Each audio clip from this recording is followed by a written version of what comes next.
I've never been more disappointed in the body than I am today. You won't let us have a vote. You won't let us have a debate.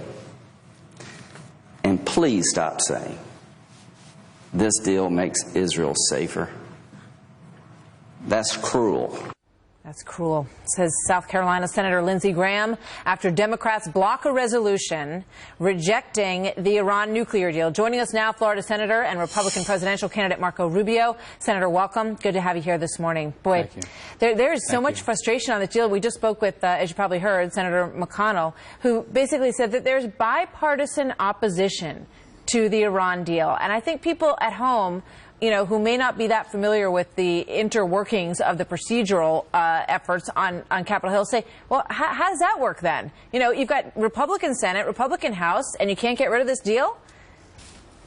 Yeah, well, it's part of a bigger problem, and that I don't think that there's ever been a time in my lifetime where the political establishment in both parties have been more out of touch with the lives of everyday people than today. There's a massive disconnect between Washington and the rest of the country. It's only grown wider. This deal is a perfect example of it. An overwhelming majority of Americans, in poll after poll, have shown that they don't support this deal. And yet you've got Democrats walking in lockstep. They treat this as some sort of partisan effort. Let's rally around the president. Let's defend his legacy issue. Who cares about the defense implications for our country? And quite frankly, you have the Republican leadership in some cases saying, let's treat this like any other bill. This is not just any other bill. This is an issue about a radical Shia cleric who is going to come in possession of nuclear weapons at some point in our lifetime. And we should be doing everything we can. Fine, we don't have the votes for that. I also support, at this moment, I also support the argument that's being made that we don't have the entire deal, that the clock has not begun to run. And we should be stating that unequivocally right now. We should be searching for every opportunity to impose additional sanctions. We should be creative about doing everything possible. If there is ever an issue in which we would stop everything to focus on something like a laser, it would be this.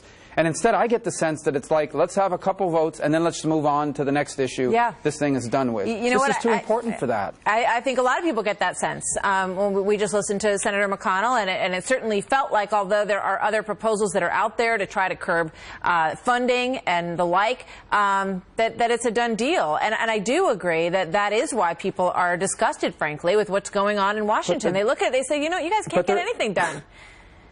Yeah, there's nothing wrong with saying, you know what, this issue is different. This is not a fight over funding a railroad track somewhere or opening up a post office. This is an issue about radical lunatics possessing a nuclear weapon, and we're going to do everything we can in order to stop it. We're going to be creative about it. We're going to continue to bring this issue up. We're going to do everything we can to derail it. I mean, if you're ever going to fall on the sword over an issue, something that threatens the security of the United States and the future of the world, I think that merits that attention.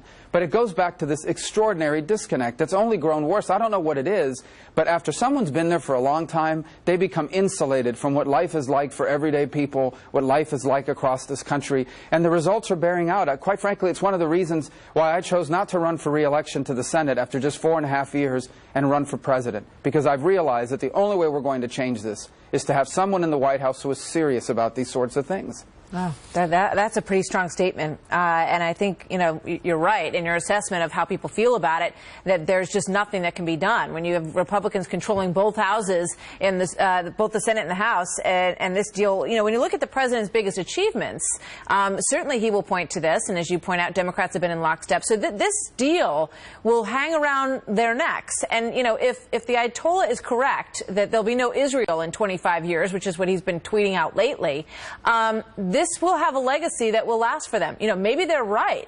You know, maybe this is a good deal. Maybe this leads to, you know, sort of softer relationship and the end of the nuclear arms race in the Middle East, but it certainly doesn't look like it from this vantage point. Well, first of all, on every issue they say there's nothing we can do because there's a procedural bill, a procedural vote that's blocking it, or we don't have enough votes, or what's the point of having the majority then? We might as well have stayed in the minority, and at least we could just criticize it and really say there's nothing we can do. It seems like, apparently, you know, these guys control the world no matter what the numbers are in Congress. But here's the second point I would make about this deal. They know it's a bad deal. The Democrats know it's a bad deal. That's why they all couch their terms in the sense of, I don't think it's perfect, I don't think it's ideal, but Here's why they're doing this. They are afraid of the radical left-wing base of their own party. They are afraid of being anti-peace. They're afraid of being attacked by this president. They saw what he did to Schumer. That's why they're walking the plank on this. They are become captive to a radical element in their party. Excuse me. As you pointed out, Senator, you're running for president. And let's put up some of the numbers, because you've got another opportunity this week to make your voice heard. I think you're down about 5% in the course of the last month in some of these polls. What are you going to do to shake up this race? No, first of all, these polls are irrelevant other than who gets on the stage, especially at this stage.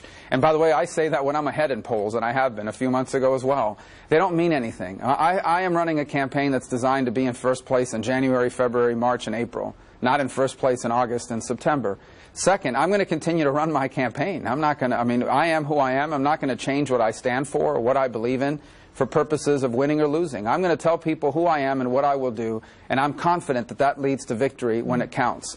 But in the interim, that's what I'm going to focus on, is our message and the fact that I've made this argument, and I've been making it for 6 years.